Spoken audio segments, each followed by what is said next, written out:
میں اسے کسی اور کا ہونے سے قبل ہی لے جاؤں گا۔ میں آج رات ہی اسے لے جاؤں گا۔ اغوا کرو گے اسے یا پھر آگ لگا دو گے حویلی کو؟ کیا کرو گے تم؟ کیا کر سکتے ہو تم؟ حمزہ تمسخرانہ ہنسنے لگا۔ اس کی اور اس کی ضمیر کی جنگ جاری رہتی، مگر دروازے پہ دستک ہوئی تھی۔ اسے اٹھنا ہی پڑا۔ دروازہ جو کھولا تو سبحان شاہ کو اپنے سامنے پایا۔ شکن زدہ شلوار قمیض میں وہ تھکا تھکا سا لگ رہا تھا۔ شادی میری ہو رہی ہے یار میرے، تم کس بات کا شوق منا رہے ہو؟ سبحان شاہ نے مسکرا کے کہا تھا۔ شوق کی کیا بات ہے شاہ صاحب، مجھ سے زیادہ آپ کی شادی کی خوشی اور کس کو ہوگی؟ بس میری ذرا طبیعت بہتر نہ تھی، اس لیے کمرے میں لیٹا تھا۔ عدنان نے کہا، تم نے اتنی جلدی گھر کے ہر فرد کے دل میں اپنی جگہ بنا لی ہے۔ جس کو دیکھو تمہارے نام کی مالا جپتا ہے۔ ویسے تمہیں ہوا کیا ہے؟ سبحان شاہ نے صوفے پہ بیٹھ کے پاؤں آگے ٹیبل کی طرف بڑھا دیے۔ کچھ خاص نہیں، بس ذرا بی پی لو رہتا ہے۔ کوئی نہیں، بات نہیں، ٹھیک ہو جاؤں گا۔ بس ذرا نہا کے فریش ہو جاؤں۔ آپ کہیں گئے تھے؟ لباس کی بے ترتیبی بتا رہی تھی۔ عدنان نے بات کا رخ بدلا۔ بس ذرا ایک مسئلہ ہو گیا ہے، اسی کو نمٹانے گیا تھا۔ سبحان نے ٹالا۔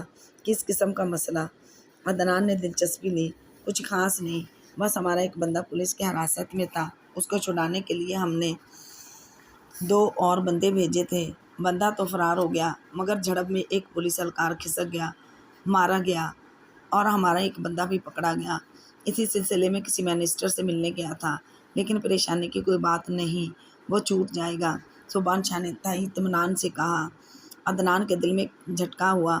کسی انسان کا قتل سبحان شاہ کے نزدیک کھسک جانے کا مترادف تھا۔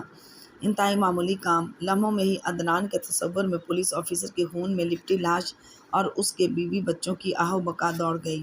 وہ ڈسٹرب سا ہو گیا۔ تمہارے چہرے پہ اداسی اور پریشانی کے سائے کیوں لرز گئے؟ سپاہی باہی، ہم جاگیرداروں کے لیے خون، یہ گرفتاریاں معمولی کی بات ہوتی ہیں، ہم ان باتوں سے گھبرایا نہیں کرتے۔ سبحان نے فخر سے کہا۔ چلو چھوڑو اس قصے کو یار، آج میری شادی ہے، میں اپنی منزل مقصود کی طرف جا رہا ہوں۔ تم خوشی نہیں مناؤ گے؟ اسی طرح اداس بیٹھے رہو گے؟ نہیں شاہ جی، آپ کی شادی پر مجھ سے زیادہ اور کون خوش ہوگا؟ ابھی میں کپڑے چینج کر کے آتا ہوں اور آپ کی شادی کے اس انمول دن میں حصہ لیتا ہوں۔ وہ بستر سے فوراً نکلا اور واش روم میں چلا گیا۔ آج صبح ہی سے بادلوں سے بھرپور دن شہر پہ آ کے ٹھہرا تھا۔ دوپہر کا وقت تھا، مگر صبح کا گمان ہو رہا تھا۔ وہ کتنی دیر سے کھڑکی میں کھڑی تھی، یادوں کے جھروکے آپ ہی کھل گئے تھے۔ اس کی آنکھوں کے سامنے سائیکل چلاتی لڑکی گزری تھی اور اس کا ذہن کتنی دور سفر کر کے اسے لے گیا تھا۔ سائیکل کے پیڈل پہ تیزی سے پاؤں چلاتی نفسات سڑک پہ تیرتی چلی جا رہی تھی۔ سامنے ہی اسے رامس نظر آ گیا۔ رامس اس کا پڑوسی تھا اور جانی دشمن بھی۔ دونوں میٹرک تک اکٹھے پڑھے تھے اور دوستی نے کبھی دوستی کا روپ نہ دھارا۔ نوک جھونک، لڑائی جھگڑا، تو میں سب تھا، مگر دوستی نہ تھی۔ اس نے جان بوجھ کر سائیکل رامس سے ٹکرائی اور لڑکھڑا کر دور جا گرا۔ فضول لڑکی، تمہیں شرم نہیں آتی ایسی حرکتیں کرتے ہوئے؟ رامس نے اٹھ کر اپنے کپڑے جھاڑے تھے۔ اور تمہیں شرم نہیں آتی میرا راستہ روکتے ہوئے؟ وہ سائیکل اس کے ارد گرد گھمانے لگی۔ مجھے سائیکل چلاتی لڑکیوں سے شدید نفرت ہے، وہ بولا، اور مجھے لڑکیوں سے چلتے لڑکوں سے شدید نفرت ہے۔ وہ کہاں پیچھے رہنے والی تھی؟ تم ٹھہرو، میں تمہاری امی کو بتانے جاتا ہوں کہ تم نے مجھے گرا دیا ہے اور مجھے زور کی ٹکر بھی ماری ہے۔ وہ اس کے گھر کی طرف جانے لگا۔ ارے رے، رکو، امی کو بتانے کی کوئی ضرورت نہیں۔ وہ سائیکل دوڑاتی اس کے پاس آئی۔ نہیں، تم اپنی حرکتوں سے باز نہیں آؤ گی، تمہاری شکایت کرنی ہی پڑے گی۔ وہ اڑ گیا۔ اچھا بابا، سوری، ویری سوری، اب مت جاؤ امی کی طرف، چلو میں تمہیں آئس کریم کھلاتی ہوں۔ اس نے بریک لگا کے سائیکل روک دی۔ اتنی اچھی آفر کرنا سمجھداری تو نہیں ہوگی، لیکن سائیکل میں چلاؤں گا، تم پیچھے بیٹھو گی۔ وہ بولا، ٹھیک ہے، پھر آئس کریم بھی تم کھلانا۔ وہ بسوری۔ رامس خاموشی سے پیچھے بیٹھنے کے لیے بڑھا۔ ابھی وہ پوری طرح بیٹھا بھی نہ تھا کہ نفسات نے سائیکل آگے بڑھا دی۔ وہ ایک بار پھر زمین پر گر گیا اور قہقہے لگاتی نفسات آگے جانے لگی۔ چڑیل کہیں کی، ابھی تمہاری امی کو شکایت لگانے جاتا ہوں۔ وہ کہہ رہا، منہ دھو رکھو اپنا، بڑا آیا آئس کریم کھانے والا۔ وہ کھلکھلاتی ہوئی آگے جانے لگا۔ رامس دیر تک اسے دیکھتا رہ گیا تھا۔ زندگی کے وہ دن کتنے خوبصورت کتنے اچھے تھے، لگتا تھا زندگی میں کوئی غم نہیں، دکھ نہیں، تکلیف نہیں، بس مسکراہٹیں ہیں، رنگ ہیں، شرارتیں ہیں، اور اب زندگی نے کیسی بھیانک شکل اختیار کر لی تھی۔ بیبی کھانا کھا لو، رات سے تم بھوکی ہو، اس طرح تو تمہارا ہیلتھ خراب ہو جائے گا۔ جینی نے اس کے پاس آ کے کہا، نہیں جینی، مجھے بھوک نہیں ہے اور پلیز مجھے اکیلا چھوڑ دو۔ وہ اکتا کے بولی تھی، وہ موجودہ دنیا سے کوئی تعلق نہ رکھنا چاہتی تھی۔ بیبی کھانے سے کیا بیر، ہمارا بیٹا پیٹرک بھی جب روٹتا ہے تو کھانا پینا بند کر دیتا ہے۔ ہم اس کو بھی یہی کہتا ہے کہ کھانا چھوڑو، نہ عقل مندی نہیں، بے وقوفی ہے۔ جینی نے مسکرا کے کہا، پھر ایسا کرو جینی کہ کھانے میں ذرا سا زہر ملا کے آ جاؤ، مجھ سے رہا نہیں جاتا اس ماحول میں، اپنوں سے دور، پلیز جینی میری مدد کرو۔ وہ جینی کے آگے ہاتھ جوڑ کے رونے لگی۔ جینی نے اس کا ہاتھ تھام لیے۔ بیبی تم صبر سے کام لو، یا تو حمزہ صاحب کا بات مان لو یا پھر انتظار کرو، پلیز بیبی ہمت نہ ہارو، جہاں اتنے دن صبر کیا ہے وہاں تھوڑا اور صحیح۔ جینی نے اس کے ہاتھ تھام کے کہا۔ وہ روتی روتی جینی کے کندھے سے لگ گئی تھی کہ اس زندان میں ایک جینی کا وجود ہی تو اپنا تھا۔ مہندی کی رات بیت گئی تھی، مگر انجانے طور پر ماحول میں مہندی کی، سندل کی، اپٹن کی مہک رچ بس گئی تھی۔ شادی پوری حویلی کو جگمگائی تھی، جگہ جگہ پھولوں نے اپنی جگہ بنائی تھی۔ بہت برسوں بعد حویلی میں رونق آئی تھی، اس لیے اہلیان حویلی دل کھول کے خوشی منا رہے تھے۔ چندا بائیں باغ کے ایک کونے میں کھڑی تھی، رات کی رانی کی مہک اس کے دل میں ایک عجیب سی اداسی اتار رہی تھی، روح تک گھر بنا رہی تھی۔ ایک مہک یا پھر خوشبوؤں کا امتزاج، جس میں اداس اپٹن، گیلی مہندی اور مسترب سندل کی مہک تھی۔ لگتا تھا رات کی روحانی نے دلہن کا روم اوڑھ لیا ہو۔ چندا کی مٹھی بھی بند تھی۔ وہ چٹھی جو سجل نے اسے عدنان کو دینے کی خاطر دی تھی، وہ 3 راتوں سے اکثر تنہائی میں اس چٹھی کو کھول کے دیکھ چکی تھی۔ وہ الفاظ پڑھنا جانتی تھی، اسے لفظوں کا، حروف کا، جملوں کا ادراک نہ تھا۔ علی بے پڑھنے والی اس کی عمر کپڑے دھوتے اور آٹا گونتے گزری تھی۔ کراچی میں سجل نے اسے تھوڑا بہت پڑھانے کی کوشش کی تھی، مگر یہ کوشش کامیاب نہ ہو پائی تھی۔ یہ تمام کی تمام چٹھی اس کی خاطر باہم تھی، انجان تھی، لکیروں کے مترادف تھی۔ وہ اندازے لگاتی رہی تھی کہ سجل نے اس میں کیا لکھا ہوگا، اپنی محبت کا، اپنی سچائیوں کا یقین دلایا ہوگا، یا اپنی مجبوریوں کا بیان کر کے احساس دلانا چاہا ہوگا، اسے چلے جانے کو کہا ہوگا، یا پھر اپنے ساتھ لے جانے کا اذن بخشا ہوگا۔ کیا لکھا ہوگا اس میں سجل باجی نے؟ وہ 2 دنوں سے مسلسل سوچتی آئی تھی، کس سے پڑھواتی، کون تھا یہاں پڑھا لکھا، پھر اسے کیسے پتہ چلتا کہ اس چٹھی میں آخر ہے کیا؟ محبت کو روکنے کی کوئی آخر کوشش، یا پھر چلے جانے کی کوئی التجا؟ وہ اس کاغذ کو کھول کے دیکھتی رہی، تحریر دھندلا رہی تھی، اس کی آنکھیں چھم چھم برسنے لگی تھیں۔ سجل باجی عدنان کے نہ ہوتے ہوئے بھی تعلق ضرور رکھتی تھی۔ وہ ان کو دیکھنا چاہتے ہیں، ملنا، بات کرنا چاہتے ہیں، وہ ان کو مخاطب کر سکتی ہیں، خط لکھ سکتی ہیں، مگر بد نصیب چندا، وہ تو کچھ بھی نہیں لکھتی، کوئی بھی سروکار نہیں رکھتی، کیا اپنائیت، کیا غیرت کا کوئی بھی رشتہ نہیں۔ پھر بھی اس پردیسی کی پریت پال لی ہے دل میں، لیکن اس نے کب پال لی ہے یہ پریت؟ یہ تو چور کی طرح پریت لہو کی ہم رنگ ہوتی گئی، اور پتہ تب چلا جب یہ لہو میں رچ بس گئی تھی، جب اسے نکال پھینکنا دسترس میں نہ تھا، جب بے بسی اور بے کلی نے سر اٹھانا شروع کیا، تب اسے پاگل پریت کا ادراک ہوا۔ اور پریت بھی ایسی کہ جس نے نہ دن کا چین رکھا، نہ راتوں کی نیند، دل کا سکون غارت کر کے رکھ دیا۔ اس نے سوئیوں بار اس چٹھی اور اس مہم تحریر کو دیکھا، اس بات سے چٹھی سے شدید نفرت محسوس ہوئی۔ دل و دماغ عجیب و وحشی کیفیت میں آ کے سوچ رہے تھے۔ بے کران وحشت ایک تند گولے کے کالی میں ڈھل گئی تھی اور اسے اڑائے لے جا رہی تھی۔ تو سمجھتی کیا ہے خود کو؟ تو ہے کیا چیز؟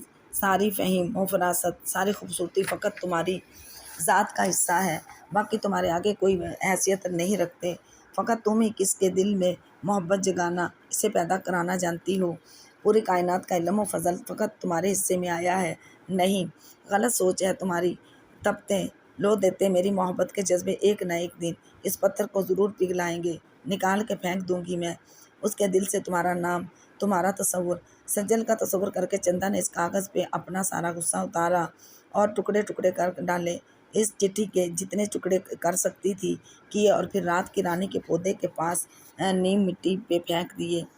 اس کے دل میں کوئی رحم کا احساس، کوئی ندامت، کوئی نرمی نہ تھی۔ وہ بھی عشق کی بھٹی میں جل رہی تھی، تپ رہی تھی، جھلس رہی تھی۔ وہ عشق جس کی آنچ محبوب تک نہ پہنچ پائی تھی، اور وہ انکہی آنچ لمحہ لمحہ زندگی دشوار بنا رہی تھی۔ اس نے ان کاغذوں کے ٹکڑوں کو دیکھا، وہ جیسے اب بھی اسے بولتے محسوس ہوئے، ہنستے ہوئے، تمسخرانہ ہنسی جو اس کے عشق پہ ہنس رہی تھی، اس کا مذاق اڑا رہی تھی۔ اس نے پاؤں میں چپل پہنی، چپل کے ساتھ انہیں روندنا کچلنا شروع کیا۔ کاغذوں کے ٹکڑے نم مٹی میں لتھڑنے لگے۔ چندا کی روح تک سرشار ہو گئی۔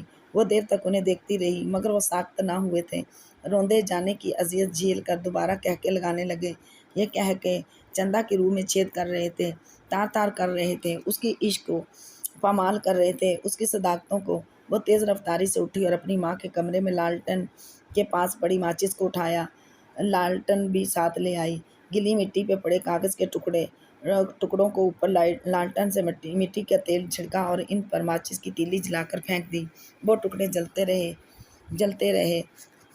سندل، اپٹن، مہندی اور رات کی رانی خوشبوؤں کے ہمراہ مٹی کے تیل کی بو بھی ماحول میں پھیلنے لگی۔ دور آسمان پہ پچھلی تاریخوں کا ٹوٹا چاند بھی سر اٹھا چکا تھا، اور شاہوں کی حویلی کے پائیں باغ میں ایک عشق سے جھلستی لڑکی تڑپ رہی تھی۔ عشق اپنے شین کی منزل پہ قدم رکھ رہا تھا۔ نیازی نے چائے پیتے ایک تان اٹھائی تھی، اس کے ہمراہ اس کا روم میٹ افضل کپ اٹھائے چائے کے انتظار میں بیٹھا تھا، اور دانیال اخبار کی سرخیاں دیکھتے دیکھتے ایک نظر نیازی پہ بھی ڈال دیتا۔ اس وقت نیازی کی چھیڑی تان نے بھی دل میں ایک ٹیس پیدا کر دی تھی، اور اس کی اٹھی نظر غیر مروئی نقطے پر ٹھہر گئی تھی۔ کتنی صداقت تھی گیت کے بولوں میں، دل کی باتیں دل میں ہی رہ گئیں، نہ تم نے سنی اور نہ بتائیں۔ دانیال کے کان میں ایک محبت بھری سرگوشی ہوئی، مجھے تم سے محبت ہے منال۔ دوریوں کی دنیا سے نکل کر یکایک نزدیک آ گئی۔ سمندروں کے میلے فاصلوں میں سمٹ کر وہ شہر کے آس پاس ہی محسوس ہونے لگے۔ جس محبت کے بیج نے تو نم مٹی سے پہلی کونپل اگائی تھی، اگر اس بیج کو پنپنے، بڑھنے اور جان بڑھانے کا موقع ملتا تو ایک دن وہی شجر بن جاتا، اپنا سینہ تان کے آندھیوں کے روبرو کھڑا ہو جاتا۔ دنیا کی کوئی طاقت اسے گرا نہ سکتی، ہٹا نہ سکتی، مٹا نہ سکتی۔ مگر اس بیج پہ پھلنے پھولنے سے پہلے ہی مٹی ڈال دی گئی تھی، اسے دفن کر دیا گیا تھا، دبا دیا گیا تھا۔ محبت کی قسمت میں دفن ہو جانا، دب جانا کیوں لکھا ہے؟ کبھی ہیرو بن کے مٹی میں دبتی ہے، تو کبھی انارکلی بن کر دیوار میں چن دی جاتی ہے۔ محبت کی قسمت میں فنا کیوں ہے؟ یہ اپنے لافانی وجود کے ساتھ کھڑی رہتی ہے، ہمیشہ زندہ رہتی ہے، مگر محبت کرنے والوں کے وجود کیوں کہانی بن جاتے ہیں؟ اوئے اتفاق سے یار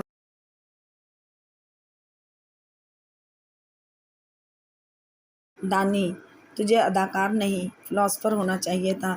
یہ خلا میں تیرا کیا کھو گیا ہے جو تجھے ملتا نہیں؟ جدوں ویکھو آسمان تے نظر ہوندی ہے۔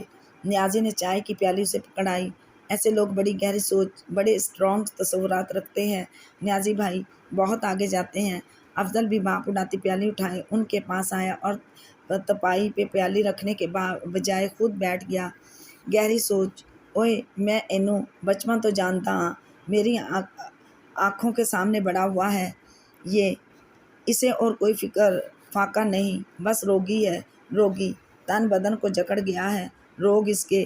نیازی نے ڈرامائی انداز میں کہا، خدا خیر کرے نیازی بھائی، ہمارے ہیرو کو کون سا روگ لگا ہے؟ افضل گویا اچھل پڑا، عشق دے دشمن چاروں پاسے، اور نہیں کوئی بیلی۔ نیازی نے جواب میں پھر سے تان سین کے راگ لاپے۔ چائے کا کپ ختم کرتے ہی افضل نے پان بنانا شروع کیا۔ کھائیں گے ہیرو بھائی؟ اس نے دانی کو آفر کی۔ ایک تو یار یہ کراچی والوں کو پان دی بڑی مار ہے، اتفاق سے جس کو دیکھو لال دانتوں کے ساتھ ہنستا ہے۔ سڑکیں، دیواریں، گھر لال لال پھولوں سے سجی ہوتی ہیں۔ کسی پہ غصہ آیا تو ماری پچکاری بھر کے پٹر پٹر سامنے والے بندے سے منہ کھول کے بات بھی نہیں کر سکتے، الفاظ بھی پان کے ساتھ چبا جاتے ہیں۔ اتفاق سے نیازی نے غصے سے دل کی ہر بڑاس نکالی۔ اپنا اپنا شوق ہے نیازی بھائی، پنجاب والے لسی سے دل بہلاتے ہیں، ہم پان سے۔ افضل نے پان منہ میں ڈالا۔ اوئے لسی کا نام نہ لینا۔ لسی کا نام آتے ہی نیاز احمد نیازی کے دل کی دھڑکنیں ڈماڈول ہونے لگتی ہیں۔ اتفاق سے لسی جیسی کوئی شے نہیں۔ اوئے نیازی افضل پہ دھاڑا۔ ہوں کوں کوں کوں۔ افضل نے پان چباتے چباتے کچھ کہنے کی کوشش کی۔ چل جا، پکڑ تو لیا، گھس جا باتھ روم میں گیا تو باہر نہیں آؤں گا جلدی، اور یہ تیرے بولنے کی کوشش بیکار ہے، کوں کوں ہی کرتا رہے گا، کھانے کو روٹی ہو نہ ہو پان ضرور ہو۔ نیازی نے افضل کی خوب گت بنائی۔ وہ پان چباتے چباتے باتھ روم میں چلا گیا۔ مار آئے گا، 4-6 چکاریاں باتھ روم کی دیوار پہ۔ اتفاق سے چل چھوڑ پرا کر، تو بتا کیا پریشانی ہے تجھے؟ نیازی دانیال کے قریب بیٹھ گیا۔ مجھے تو کوئی پریشانی نہیں، میں تو ویسے ہی چپ بیٹھا تھا، اور تم ان روم میٹ سے اس طرح نہ لڑا کرو، کیا پتہ کس بات کا برا مان جائیں۔ دانیال نے چائے کے آخری سیپ لیے۔ برا منانے دی، ایسی کی تیسی منا کے دکھائیں۔ برا ان کے ماں پیو سے بھی پوچھوں گا۔ نیازی پھر دھاڑا۔ چل دفع کر، یہ بتا تیری شوٹنگ کب ہے؟ کل صبح، مختصراً جواب آیا۔ پھر کوئی تیاری شیاری نہیں کرنی؟ نیازی بولا۔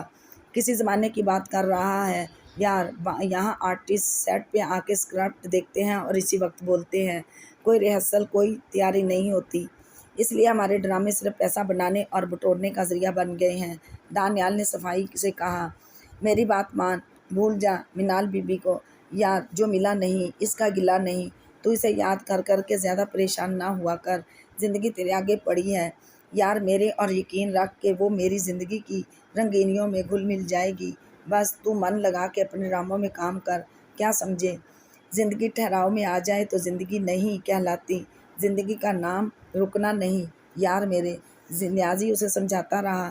وہ اس سے کیا دکھ بانٹتا جو اس کا دکھ سمجھ ہی نہ پایا، جس سے دکھ بانٹنا تھا اس سے تو بانٹا ہی نہیں۔ دل کی باتیں دل میں رہ گئیں۔ وہ لندن کی ایک یخ بستہ شام تھی، جن مہینوں میں پاکستان کی فضا میں گرم ہوائیں چل رہی ہوتی ہیں، انہی مہینوں لندن میں بارشوں نے ٹھنڈ پیدا کر دی تھی۔ ستمبر کا مہینہ تھا، مونسون کا سیزن تھا۔ وہ دن مسلسل برستی بارش نے ماحول کو بہت ٹھنڈا کر دیا تھا۔ گھر کے ہیٹر آن رہتے تھے، لیکن یہاں پاکستان کی طرف لوگ گھروں میں دبک کے بیٹھے نہ تھے۔ کاروان زندگی رواں دواں رہتا، دفتر، اسکول، بازار، کلب، قہوہ خانے کھلے رہتے، لوگ موسم کو انجوائے کرتے، پارکوں میں بازاروں میں گھومنے کی خاطر نکلتے۔ کارڈنگ ٹن اسکوائر کے علاقے ہسلو میں شارق گردیزی کا چھوٹا سا گھر تھا، جس میں ان کی انگریز اہلیہ جو شارق صاحب سے شادی سے قبل مسلمان ہوئی تھیں، اور 2 بچے سمر اور ذوفشاں رہتے تھے۔ ایشیائی خد و خال، انگریزی آنکھوں اور سمارٹ ڈیل ڈول والی سنوفی 16 برس کی تھی، 12ویں میں پڑھتی تھی، ٹوٹی پھوٹی اردو بھی بول لیتی تھی، اور سمر 12 سال کا مکمل انگریز بچہ تھا۔ ان کی مما زنیرہ جو کہ پہلے لیزا تھی اب زونی کہلاتی تھیں، دونوں بچے بھی انہیں زونی ہی کہا کرتے تھے۔ طبیعت کی ذرا سی سخت تھیں، مگر یہ سختی ان کے مزاج پہ ہر وقت حاوی نہ رہتی تھی۔ وہ بچوں کی دوست تھیں، اپنے شوہر کی اچھی بیوی تھیں۔ منال سے بھی ان کا رویہ برا نہ تھا، مگر کچھ تو منال نے بھی گریز رکھا تھا اور کچھ وقت بھی نہ ملا تھا۔ آج اس ٹھنڈی یخ بستہ شام میں وہ کھڑکی کے پاس کھڑی تھی کہ زونی کافی کے 2 مگ اٹھائے اس کے پاس آئیں۔ کافی، وہ دھیرے سے بولی تھیں۔ زونی بہت کم گو تھیں، جہاں لفظ سے کام چلتا وہاں جملہ ضائع نہ کرتی تھیں۔ تھینکس آنٹی، وہ مسکرائی۔ مجھے زونی کہو، جیسے میرے بچے بلاتے ہیں۔ آنٹی پھر مسکرائیں۔ نہیں زونی آنٹی، اچھا نہیں لگتا، ویسے بھی میں نے ماموں کے سوا کسی رشتے کو دیکھا ہی کہاں ہے، آپ کو آنٹی بلا کے مجھے اچھا لگے گا، منال نے کہا۔ ماموں کی مسز کو تم لوگ اردو میں کیا کہتے ہو؟ زونی نے سوال کیا۔ مامی، وہ فوراً بولی۔ بس تو پھر تم مجھے مامی کہا کرو۔ پتہ ہے ایشیا کی اور خاص طور پر پاکستان کی سب سے اچھی بات یہی ہے کہ وہاں رشتوں کا تقدس ہے، مان ہے، وہاں بڑے سے بڑے اور چھوٹے سے چھوٹے رشتے کو بھی عزت دی جاتی ہے، مقام دیا جاتا ہے۔ دادی کی بہن